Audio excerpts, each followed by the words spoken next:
What's up, everybody? This is Isaac with Diamonds and Wood Customs, coming at y'all with part 2 of the fifth wheel bumper kits.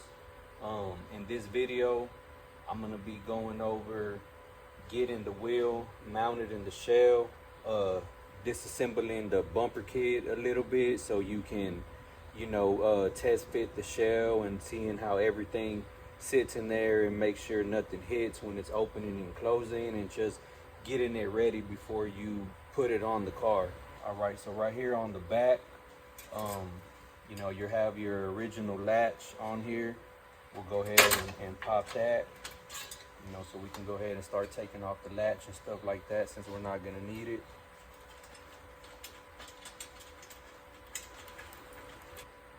Make sure you keep all your hardware together if it has any. On some of these old kits, they have, some old rusty hardware, and you can just keep what you have and go get you some new bolts, so you have some nice fresh hardware in there and it's not all rusty and stuff. These right here are actually like a little spring tensioner. They came on them originally, and whenever you would push down on here, they were just to give you the little snap to snap and lock in the lever right here. I usually just pull those off. I take them off so they're not in the way, and when the pump goes down, it actually lets the bumper kit sit more down instead of it being raised up like that. It'll sit more down and let your shell come a little bit more flat so it's not tilted. Say for instance you have your shell on there and it's like this. Sometimes your trunk, some trunks open different, so if the trunk is hidden on the back of the shell right here, you're gonna have to leave it like a little tilt so your trunk can open. If you want your rim to sit down a little bit, you can leave it with the little tilt, but if you wanted it to sit flush, you can remove those springs and it'll bring the wheel more straight up and down. It's all a preference. Some people like it, some people don't like it to have a tilt. But I'm gonna go ahead and remove these, and either way I can adjust the pump with the actuator to see how far I want it to reach back or if it's gonna hit on anywhere. Go ahead and take off this lid first.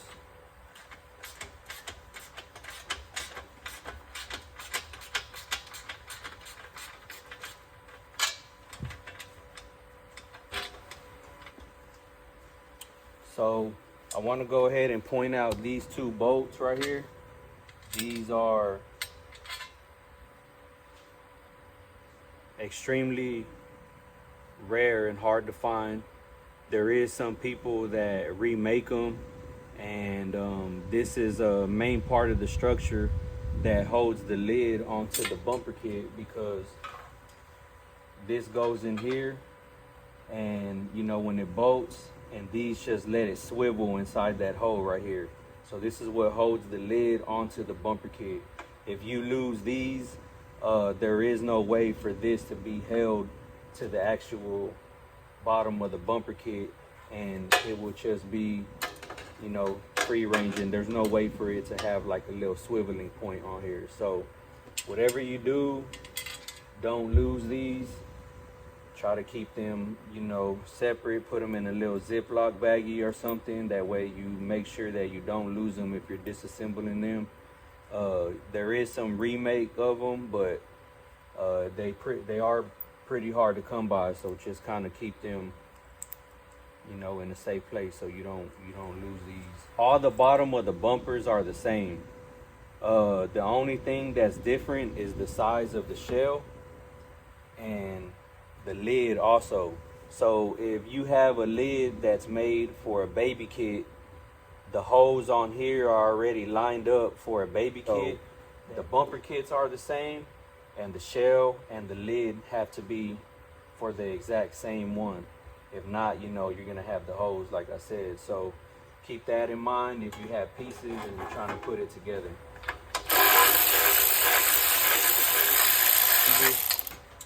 Go ahead and take off this latch.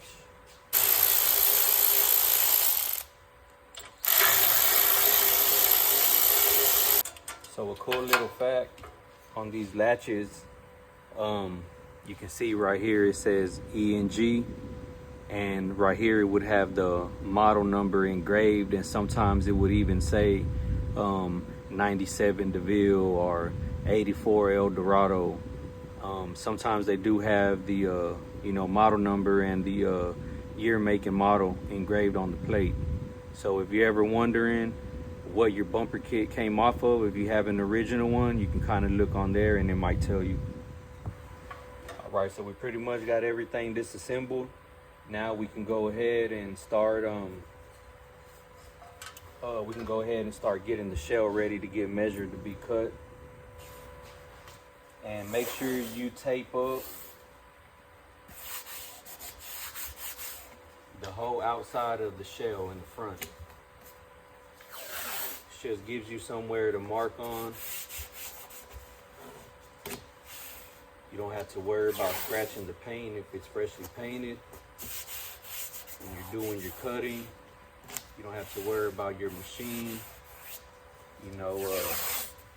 roughing up any of the paint. So just go ahead and lay you some tape on it.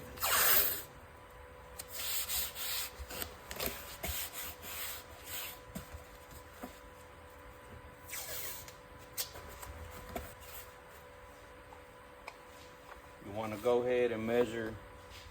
If you have a 14-inch hubcap or a 13-inch hubcap, right here in the center what your middle line would be. So like this one right here is a 14, so my center would be 7. That's just a reference point to keep in mind whenever you're gonna be cutting the wheel. So this wheel is already pre-cut.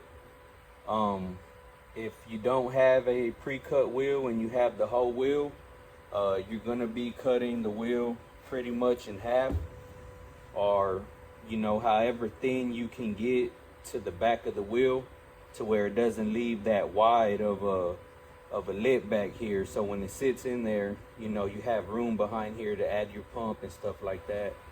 Also this bar, I've seen them where they weld this on here because this is where they weld the pump to, and they just put a long piece, but the thing is you see this part behind the wheel.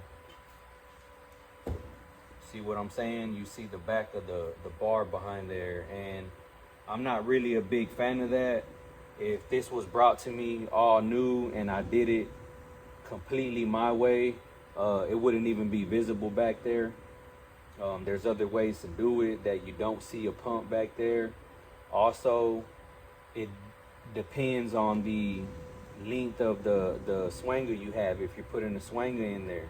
If it's really long and you have the G24s or G20s or however long you're going, you can't put too much of a tilt on the bumper kit, because then the bumper kit, when it goes down, is going to hit on the ground. You'll be scraping it on the concrete. So all that comes into play when you're choosing the size of the linear actuator also. So there's different ways to do it, but for sure I try to avoid this as much as possible. And man, it just looks ugly after a while. You see it's all rusted up, and it just looks ugly, especially after you weld on here and you don't spray any type of sealant or protector on there. It starts looking ugly with the rain and stuff like that. I usually could just lay the wheel on here and mark it up, however much I need it to be, and then we could go from there. But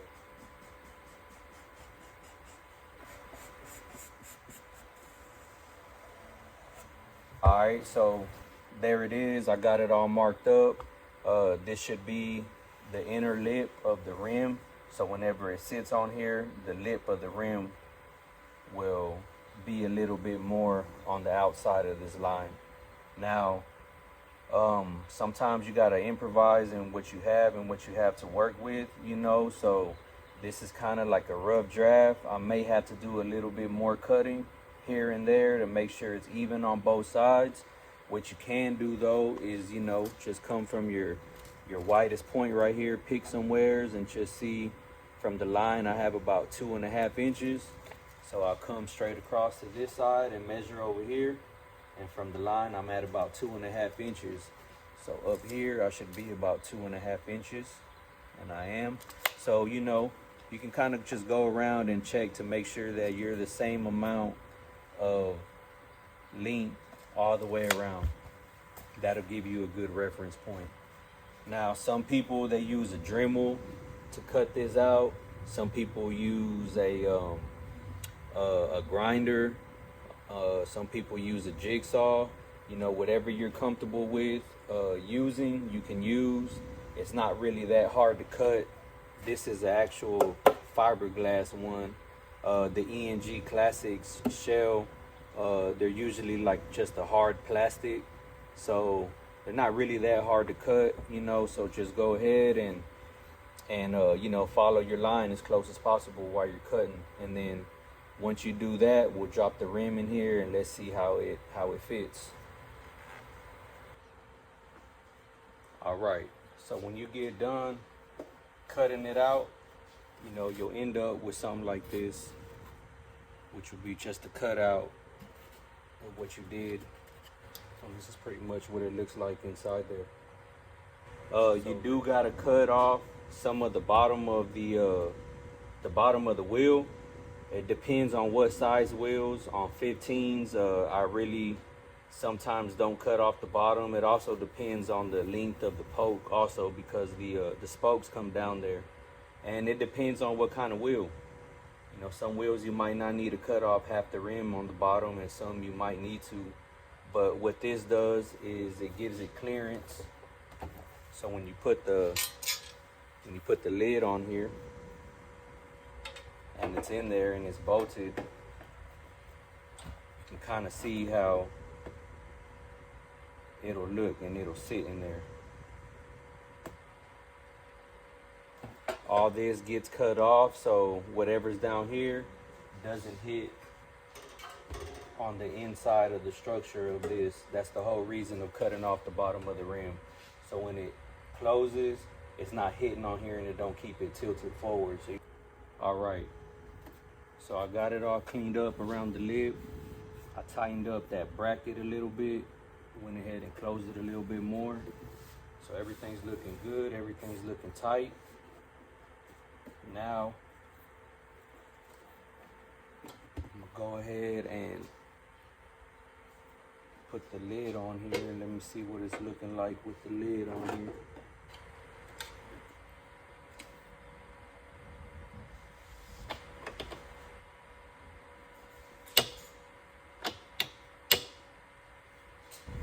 All right, so we pretty much got the kit reassembled. All I did was remount everything the same way we took it off.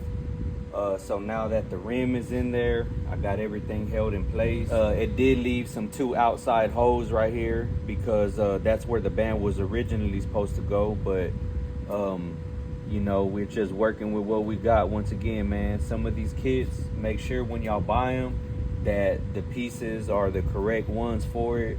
You don't want to have a different shell, a different band, and a different lid, man, because then you're just going to be mix matching stuff. This was an original kit. They had already cut off this back brace, and then all they did was re-weld another one on here. So, you know, it's all put together all, you know, differently. Just make sure you're buying a good kit so you don't run into these kind of problems, and it makes for a faster and easier install. Now what I'm going to do is, in the next video, I'm gonna go ahead and install this already on the car. So you know, this isn't in the way when you're trying to install it. You take it all off. We'll put it up against the car, make the holes in the car, and just mount the bumper kit on there. That way you can put this on here, and then you can see where you're gonna mount your actuator at and see how far it's gonna tilt and everything. So it's better to do it on the car, because if you did it right here outside of here, who knows when you put it on the car if the back of the shell is gonna hit on anything. You know, the back of the shell could already hit on the trunk, so that's whenever, you know, your tilt will come into play about how far you want to tilt it out. So I like to put the bumper kit on first and then look at it up against the car and figure out how much of a degree tilt I want to add on there, if it needs one or not. So y'all stay with me for the next video, part 3, man. I'll be installing it on the car, getting the actuator wired up, and letting y'all see how it looks after. There it is, man. Y'all stay tuned for part 3. I appreciate everybody watching. If anybody got any questions, anybody got any comments or wants to put their input on how they do theirs or anything, y'all let me know. This Isaac with Diamonds and Wood Customs, 713-835-2833. Appreciate y'all.